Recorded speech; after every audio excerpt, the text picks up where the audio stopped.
இந்த பாவத்தின் விளைவு அவனுடைய குடும்பத்திலே பிரச்சனை வருகின்றது.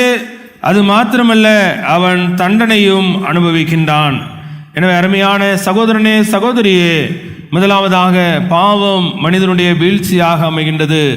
நம்முடைய ஸ்தானத்திலிருந்து அது நம்மை தாழ தள்ளிவிடுகின்றது.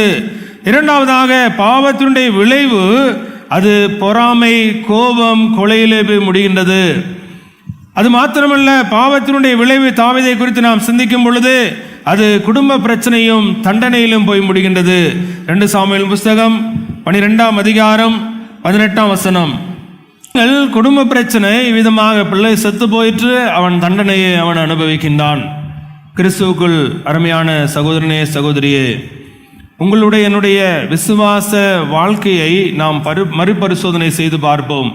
ஒருவேளை இந்த இடத்துல யாராவது ரட்சிக்கப்படாத நிலைமையிலே, பாவ நிலைமையிலே இருப்பவர்களாயின் அவர்களும் நம்முடைய வாழ்க்கையை ஆண்டவருக்கு முற்றிலுமாக ஒப்புக் கொடுக்க வேண்டிய நேரம் இது.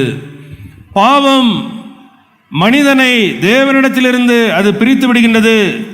இவ்வளவு பெரிதான ரட்சிப்பை குறித்து கவலையற்றிருப்போமானால் தண்டனைக்கு எப்படி தப்பித்துக் கொள்வோம்?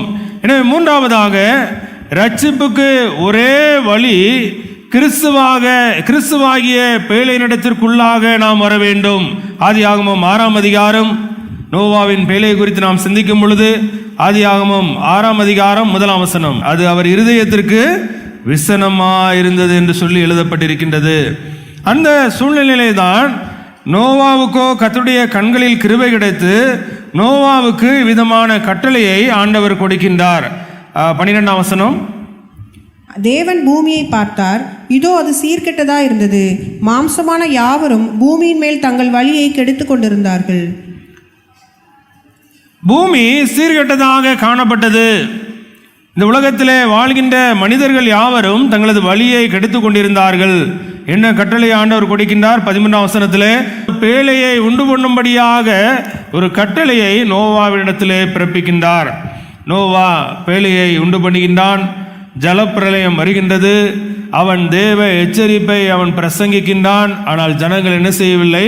அந்த தேவ எச்சரிப்பை அவர்கள் கேட்கவில்லை.